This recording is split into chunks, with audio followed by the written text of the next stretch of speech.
31st night কোনো প্রাচীন ধর্মীয় এবং মানবিক উৎসব না। এর সূচনা হয় ইউরোপে খ্রিস্টীয় ক্যালেন্ডার অনুসারে নতুন বছরের আগমনের উদযাপনের অংশ হিসাবে। রোমান সাম্রাজ্যের সময় থেকে জানুয়ারি মাসকে নতুন বছরের সূচনা ধরা হয়, কারণ রোমান দেবতা জানুস, যার নাম থেকেই জানুয়ারি এসেছে, তাকে সময়, দরজা এবং নতুন সূচনার দেবতা মনে করা হতো। পরে খ্রিস্টীয় ইউরোপের এই ধারণা ছড়িয়ে পড়ে এবং ধীরে ধীরে এটি হয়ে ওঠে নাচ, মদ, উন্মত্ততা এবং ভোগের রাত।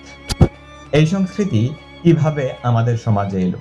ঔপনিবেশিক যুগে ইউরোপীয় জীবনধারার পোশাক, ক্যালেন্ডার ও বিনোদনের সাথে সাথে এই রাতের ধারণাও উপমহাদেশে প্রবেশ করে। স্বাধীনতার পর মিডিয়া, কর্পোরেট সংস্কৃতি এবং ভোগবাদী সমাজ এটাকে বানায় এটি বাণিজ্যিক উৎসব। এই রাত মানে আতশবাজি, ডিজে পার্টি, অশ্লীলতা, নেশা, অবাধ মেলামেশা, নিয়ন্ত্রণহীন উল্লাস। কিন্তু প্রশ্ন হলো, এই উল্লাসের ভেতরে আমরা কি হারাচ্ছি? এই রাত, এই সংস্কৃতি আমাদের সঙ্গে যায় কি? উত্তর হচ্ছে না। আমাদের সমাজের মূল পরিচয় সংযম, শালীনতা, আত্মমর্যাদা ও আত্মনিয়ন্ত্রণ। কিন্তু 31st নাইট শেখায় এক রাত সবকিছু ভুলে যাও। আর এই রাতেই পুরো বছরের নৈতিকতা নষ্ট করে দেয়। আমরা কি হারাচ্ছি?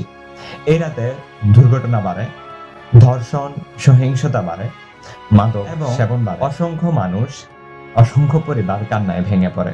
আর পরদিন মানুষ বলে ভুল হয়ে গেছে। কিন্তু কিছু ভুলের ক্ষমা পৃথিবীতে লেখা থাকে না। বিকল্প কি হতে পারে? এই রাতকে বানানো যায় আত্মসমালোচনার রাত, কৃতজ্ঞতার রাত, পরিবারের সাথে সময় কাটানোর রাত, আগামী বছরের জন্য নিজেকে গড়ার রাত এবং অতীতের জন্য নিজের তওবা করার রাত।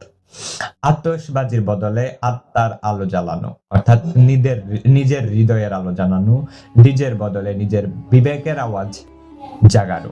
শেষ কথা হচ্ছে, নতুন বছর মানে উন্মুক্ত না, অর্থাৎ নতুন বছরের সূচনা মানে নতুন মানুষ হয়ে ওঠা। 31st নাইট আমাদের সামনে প্রশ্ন রেখে যায়, আমরা কোন পথে হাঁটছি, আমাদের উদ্দেশ্য কি এবং আমাদের পথ কি। সুতরাং এই একটি রাত আমাদের জন্য একটি শিক্ষার রাত হতে পারে, আমাদের জন্য হতে পারে আত্মসমালোচনার রাত।